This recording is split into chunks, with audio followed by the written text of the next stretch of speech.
Hello and a very warm welcome to the second season of ETCFO presents ET Studio CFO Blueprint in association with SAP. I'm your host Divina Lasson. Now, in the first season of this series, we brought you in-depth conversations with India's most iconic CFOs, with the likes of Harshit Goyal, Vipul Agarwal, Nitesh Patwani, and so many more, to help us get unique insights about the journey of the modern CFO. On this season, we're excited to talk about the evolving role of CFOs in these uncertain times. Now, traditionally viewed as the guardians of a company's financial health, CFOs today are expected to be strategic partners, contributing to every aspect of business development and decision-making.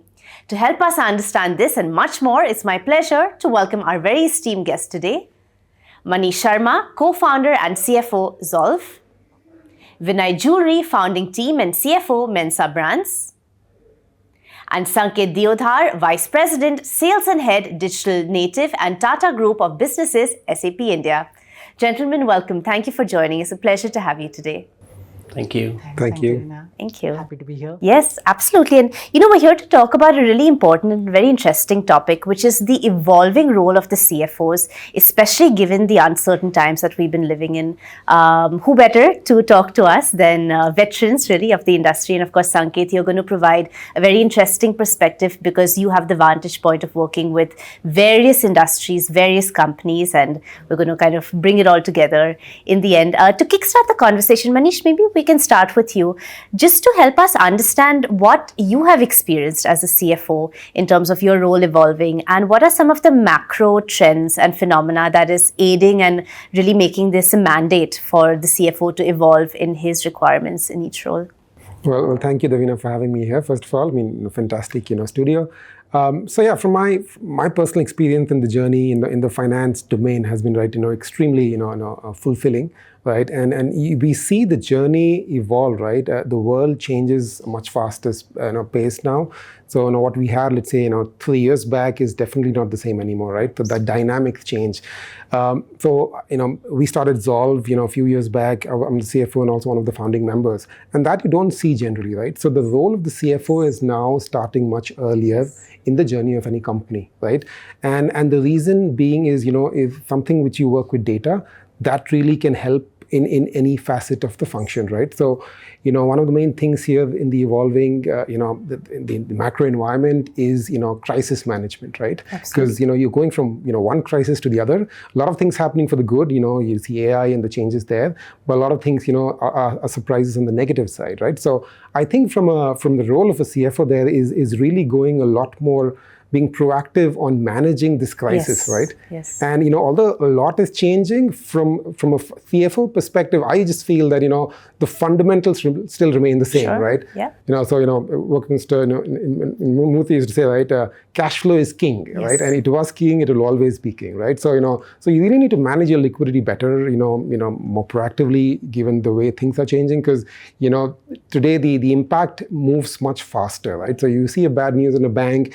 Tomorrow there's a bank run, so overnight you have to really react to that situation, right? Absolutely. So how do you get to that beforehand? So I think it's not paranoia, but I think if you focus on the fundamentals and plan that better, that's where this journey is a little easier. So I think therefore the CFO function is getting a lot more dynamic. You start a lot more early. We were always the counterbalancing force, because you have growth and you have your profitability, you have cash flow, and that still remains. But I think it's just the balance and the needs recalibration, right, with what's happening now. Absolutely. Prevention is better than cure. Yeah.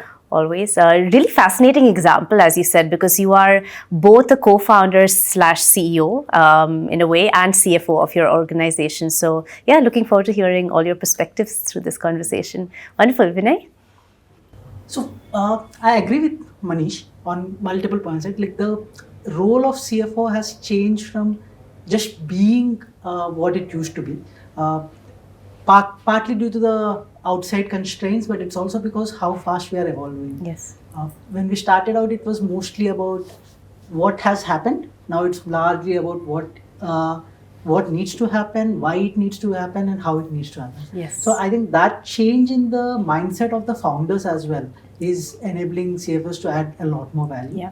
Even when, I think similar to Manish, what you said, I was also part of the founding member and then continued to become the CFO of the company.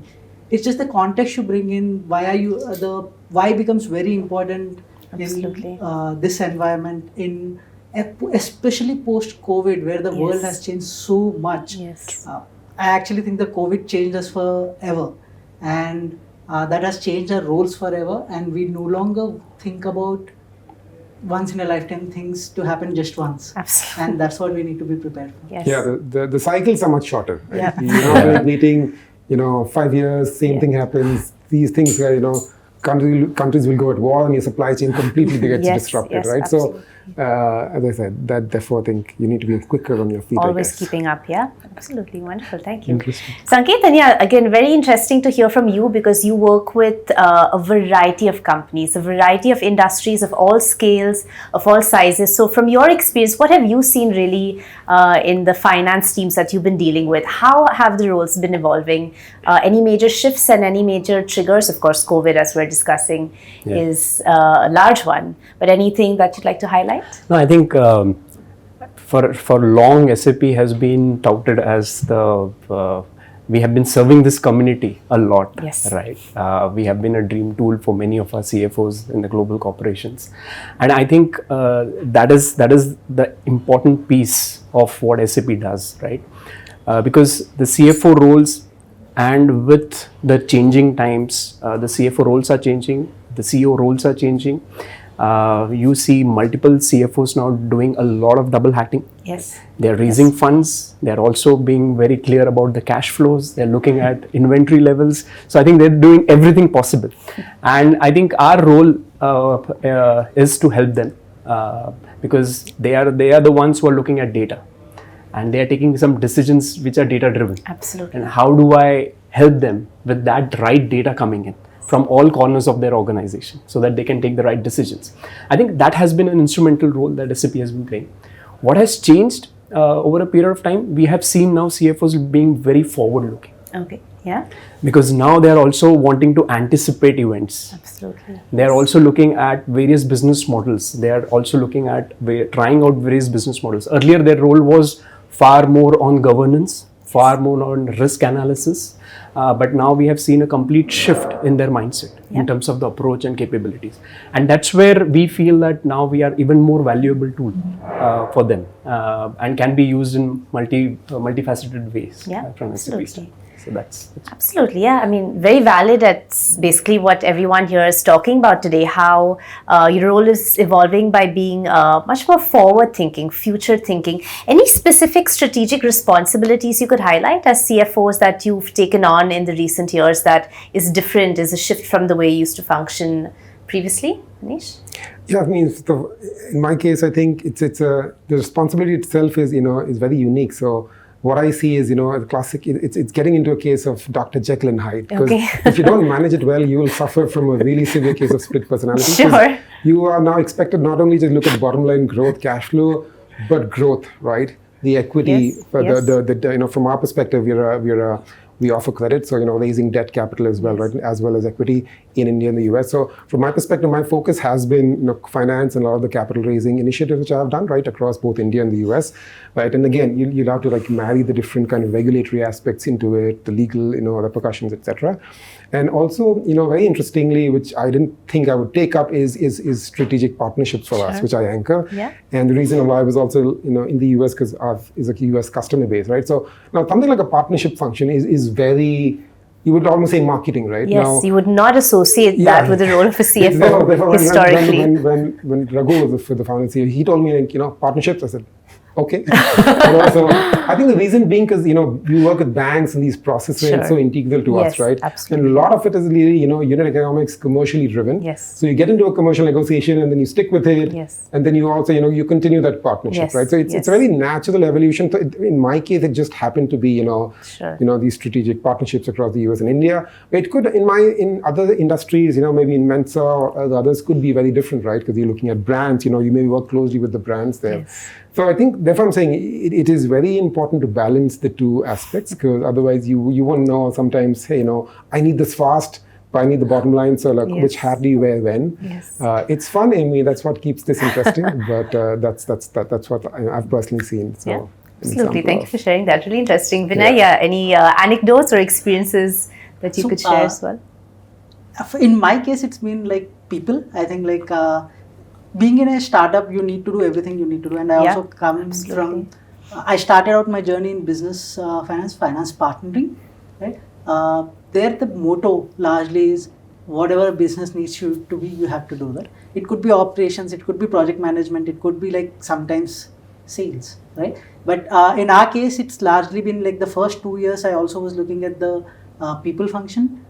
Just we used to actually spend 50% of our time hiring. Wow. And we had to scale from 0 to 400 in a year.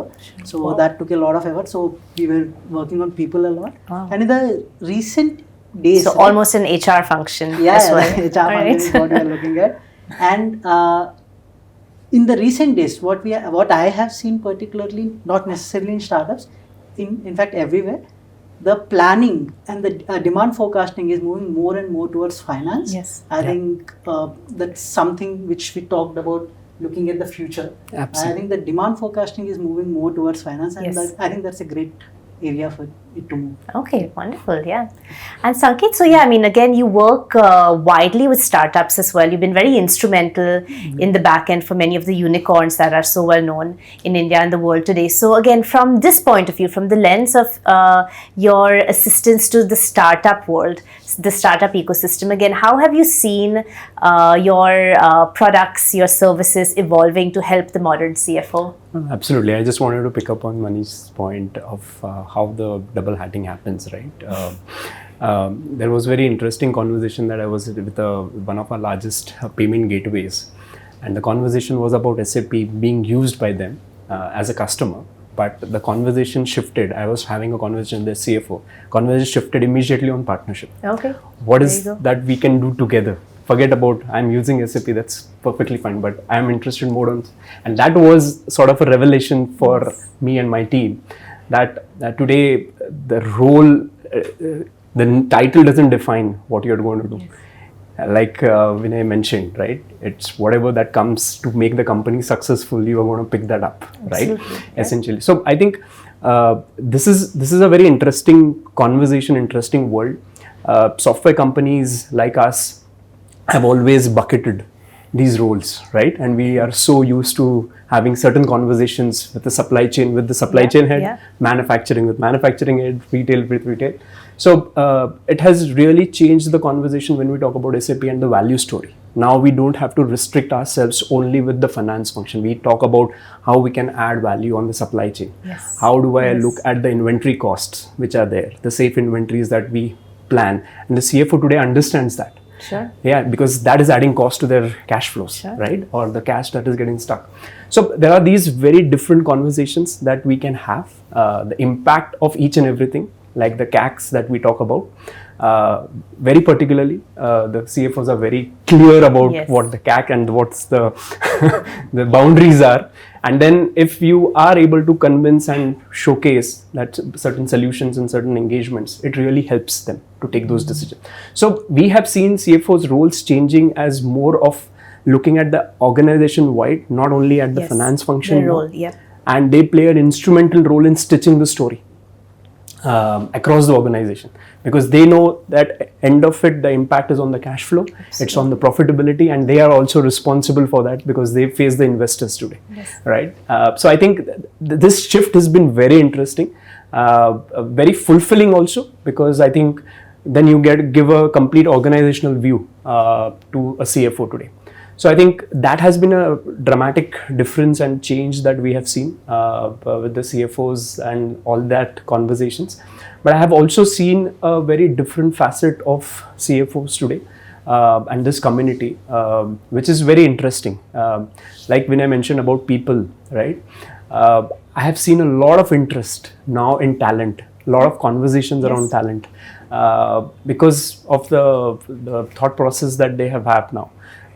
Whether it's CFOs are more and more meeting customers in today's world just to understand the pain points that they face today, because end of the day customer experience is going to play a major role. Absolutely. So all of this is making the organization far more dynamic, far more agile, far more receptive to what's happening on the ground. And it's not one corner office where the decisions are made. I think they're making the organization much more agile because of the know-how they have of the finance and the ground realities that they get. Sure. So I think that has made a very big difference. Sure, wonderful. I mean, sure, dynamic is the word here, right? As you've all described, be it the hiring function or meeting with clients and potential sales functions. It's such an expansion of the role of the CFO is what we are discussing today. What would you say are some of the essential skills that you think are needed? How are CFOs upskilling and reskilling, if we can look at it from that point of view, as you were saying, Manish, to manage the Jekyll and Hyde split in roles? What are some of the skills that you think are necessary? The way I think is, we have our own, foundational, whatever, education which we have, right? Yes. So you have whatever, are you MBA finance, CA, CFA, CFA, CPA. But I think that's the starting point. And the core skills are, which I personally feel and I look for also, when you're building a function is, I would say one definitely is ownership, right? Because it is, and that's not just functional ownership, which is, finance or sales. It's more the business ownership, right? So you need to really look at it in whatever capacity as some owner of that company, right? And that really brings about a change in terms of how you really get about going your, whatever day-to-day functions or duties, right? And because these decisions will not be easy sometimes, right? So, you're looking at multiple things. So if you have a perspective of, hey, if I was running this business, if it was my company, hey, what would I do this? Would I do this differently? So I think that ownership is key and difficult to assess, but that's one. The second is, as I said, right, learnability. Again, difficult to assess, but your base foundational course is one, but it's really learning on the job, right? So it could be any skill set. You could be doing SQL or learning Python for data, or, a new ERP or whatever that is, but it really needs to come in, right? And these functions will be different. So if you're looking at this thing, for example, you're underwriting and giving, let's say, a loan. So you need to really understand credit underwriting. So, and it's new. You've not done it. So, and therefore, it cannot be like a specific skill set. It's just the trait of learnability. And the third, I feel, is empathy, because it's not easy, right? And these are different. You are arguing with others, both internal team, external team. But I think at the end, you need to really understand, step into their shoes. So if you have to empathize with everyone, even your CEO, right? Because he's going through a lot of shit, and you really and you can't just say let's get this done, let's cost cut, get the other repercussions, right? So you need to really have an empathy with your customers, employees, your colleagues, your peers, your bosses, and that's the third one, right? So I think which really bring about or help you, in fact, in a certain way as in this CFO journey.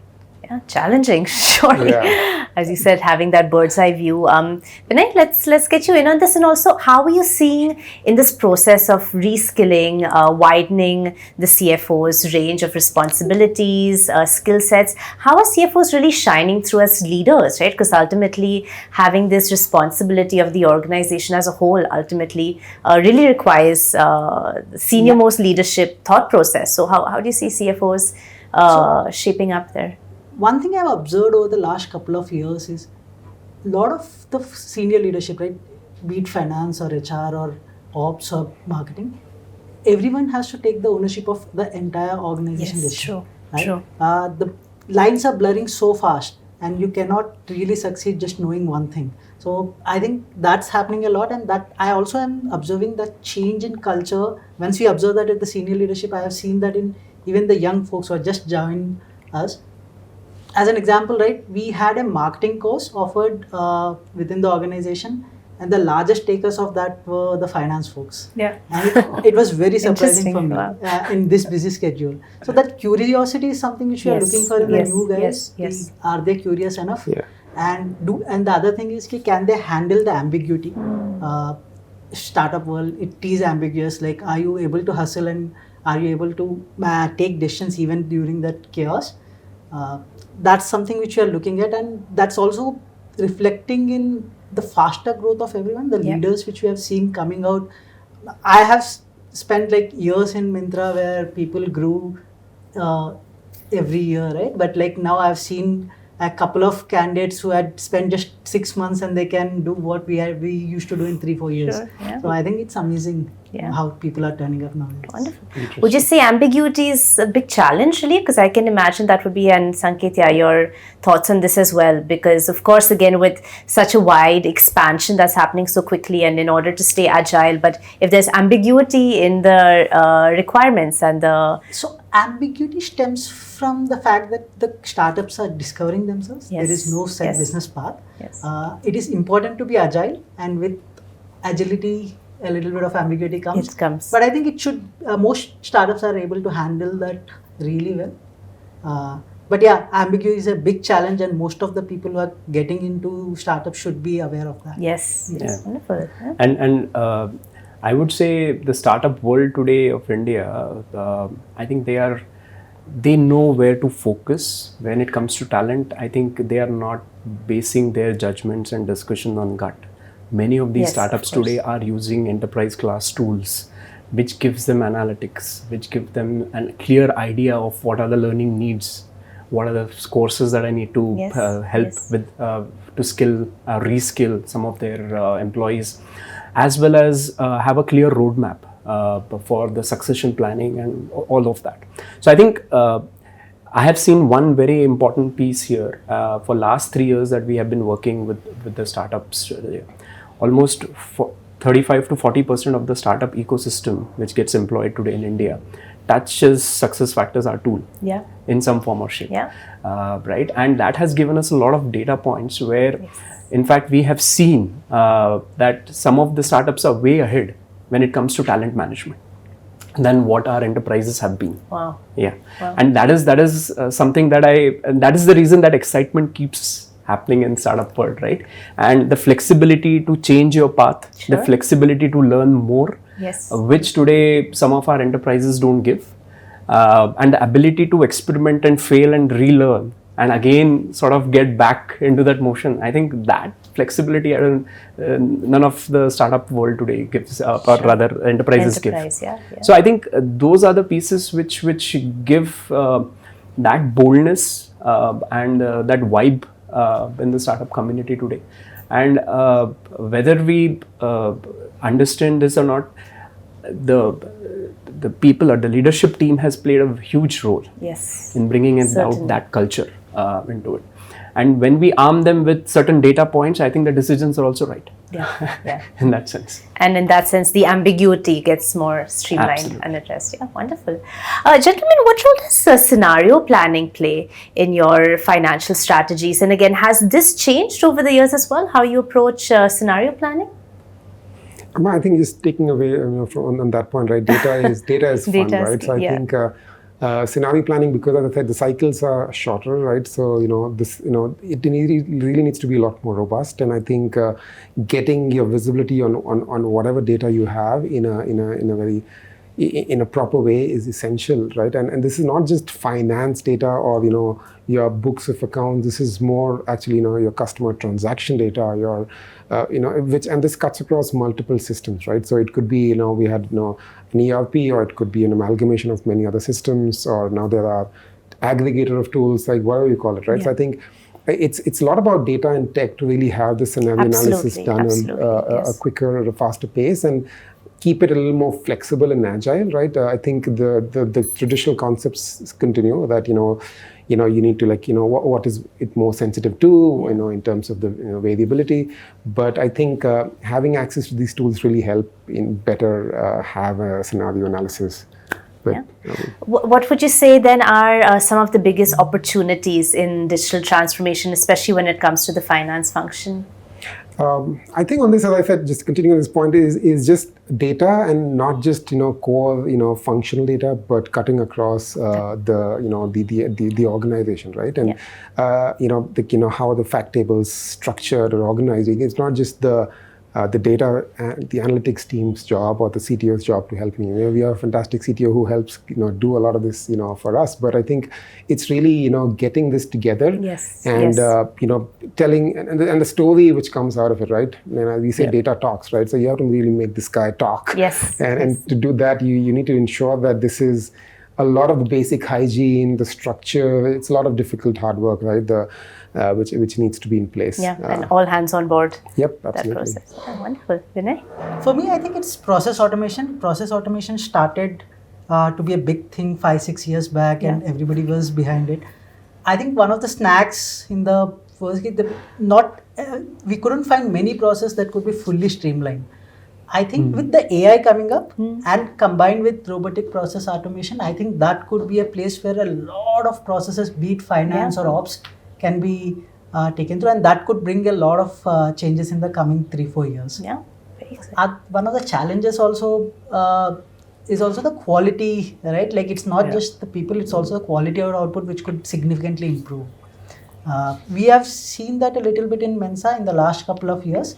The quality of output we sell a lot of brands on a lot of marketplaces, and we have seen the quality of output that can come with the help of automated processes and AI could be significantly better than a human intervention. And we have seen a considerable uptake in our conversion rates using this when we have used RPA for cataloging, and that's we are going to experiment with a lot more of that in the coming couple of years. Oh, exciting. Wonderful. Sanket, it'll be really interesting to hear from your perspective also. What are the challenges that you're experiencing, as Vinay has already laid out a few, but what are the challenges that you are seeing organizations are facing when it comes to the finance function and kind of really harnessing the power of the digital transformations that are at hand today? Yeah, so I think there are many. I would say, and with the expanding role of a CFO today or the finance function today, I think they have to look at various aspects of the business. We normally term this into 5 pillars of a business, any business that anyone has. One is customers, second is employees, third is your product strategy from that perspective, fourth is your suppliers, the vendors that you are working with, fifth is your go-to-market, essentially. So now with the expanding role of finance, right, growth cannot come at the cost of regulatory mishaps, right? So you need to keep that function very clear. If I want to do a geography expansion, I need to be very clear about what I can do, what can I, what are the compliances that I need to be clear about, right? So that environment is also very challenging, and it's not so straightforward. And there are so many details that everyone has to go through before jumping into it. So regulatory and compliances, that becomes a very important facet, which they need to rely on something which gives them that clarity that, okay, if I do this, all the regulatory affairs and everything can be taken care of. It includes your taxations and all of it, because today we just, every country is just making it more and more complex now to expand. With that, now with the change in the customer experience portfolio, and largely the digital transformation has helped, the consumerization has helped. So the expectations of consumer are changing, which means that there are a lot of processes needs to change, needs to, the cycle times of earlier were not, cannot be afforded now. It needs to be much smaller, much faster, much more intuitive, right? So I think some of those pieces have also changed, which is a challenge, because while you have done something today, there is another company who is innovating much faster and challenging what you have done a day before yesterday, right? So I think that is the second challenge that I see, that the pace of transformation is changing, the expectations of consumers are changing, right? Third piece, which is largely, which the CFOs also have to take care, is the time to market for any product or any service, and how do I price it, right? Everything evolves around it. So how do I reduce the time to market, essentially, and how do I enable the organization or the decision making team for the right price, for the right price point, right? I think if I know my price points, if I know my CAC, if I know my territory well, and if I know what my competition is in that market and the space, then I am able to do a much better job in terms of going and making the right product and right sense around it.